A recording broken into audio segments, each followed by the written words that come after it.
Assalamualaikum dan salam sejahtera. Saya Muhammad Fazlan bin Cik Soh, kad matrik C20A1056. Kumpulan kami telah memilih untuk tajuk feminis untuk dibentangkan.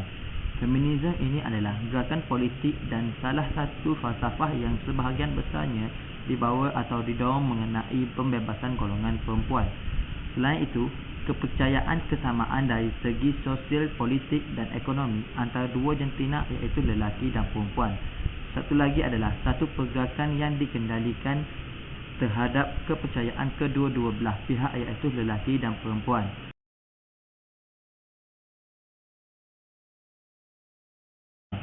Saya telah memilih tokoh yang bernama Mary Wollstonecraft.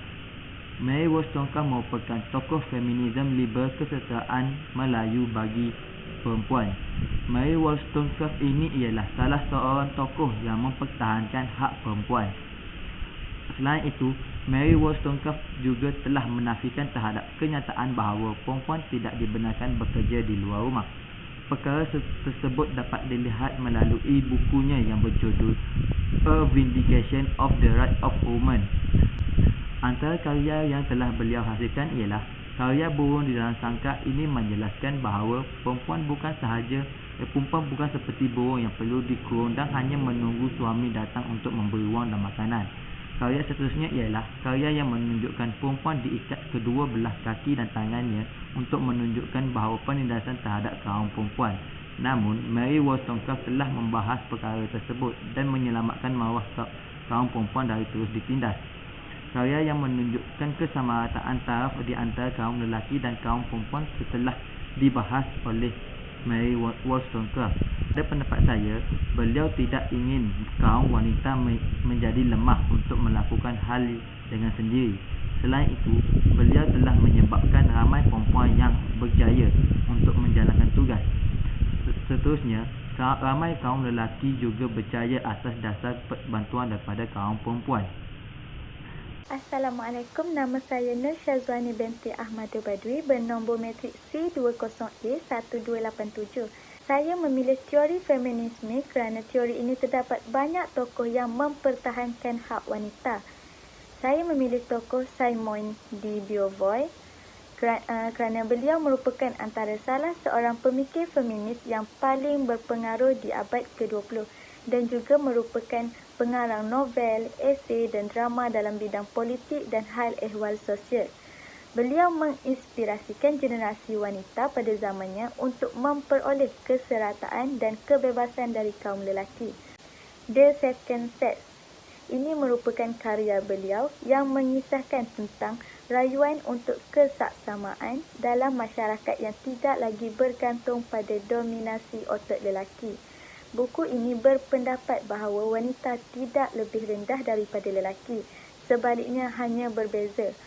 Karya beliau yang seterusnya iaitu bertajuk She Come to Stay merupakan karya yang mengisahkan perempuan perlu mencari makna hidup untuk dirinya melalui kehendak bebas, pilihan dan tanggungjawab peribadi.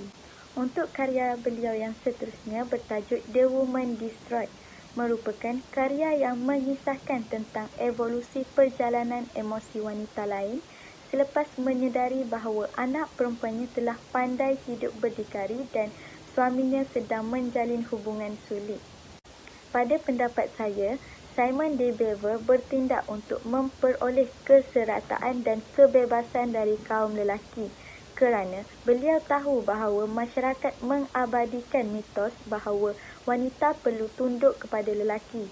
Oleh itu, nilai kesamarataan jantina harus dipupuk dalam komuniti luar dan di tempat kerja untuk menentukan tiada diskriminasi berlaku terhadap kaum perempuan. Assalamualaikum warahmatullahi wabarakatuh. Saya Nur Anis binti Ismail bernama matrik C20A1216. Hari ini saya akan membentangkan tentang topik feminin.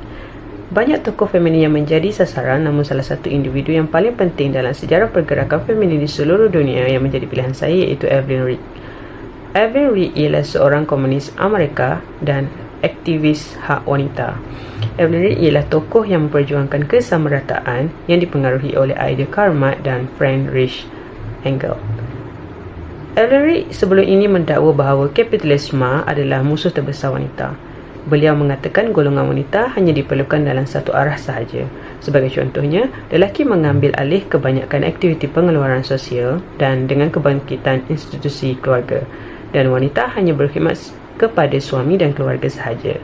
Evelyn Reed juga menggalakkan lelaki yang ditindas untuk bekerjasama dengan wanita yang ditindas. Tersebut adalah antara karya-karya Evelyn Reed. Evelyn Reed berhujah dalam bukunya Woman Case Class or Operation Sex bahawa wanita bourgeoisie juga turut terlibat dalam penindasan terhadap wanita kerana mempunyai minat yang sama dalam menegakkan masyarakat kapitalis seperti lelaki.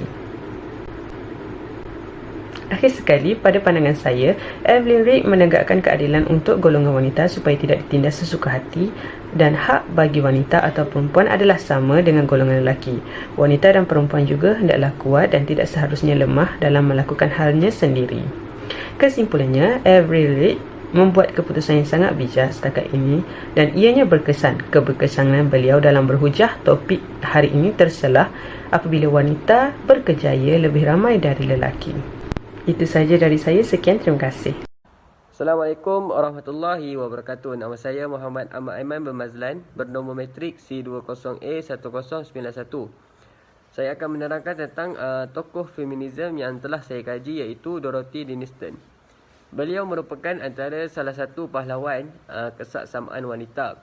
Menurutnya, lelaki dan wanita saling boleh bertukar peranan antara satu sama lain. Menurutnya juga, lelaki lebih cenderung membawa kepada culture ke dalam nature. Sebagai contoh, lelaki juga boleh menguruskan hal rumah tangga dan saling membantu.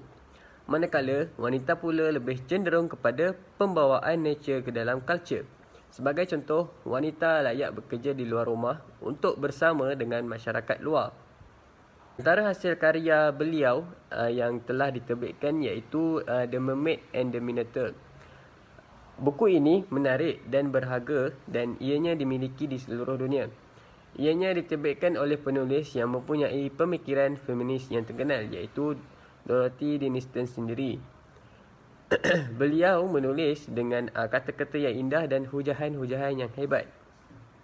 Di dalam buku beliau, beliau amat menitik beratkan tentang hak kesamarataan antara kaum lelaki dan kaum wanita.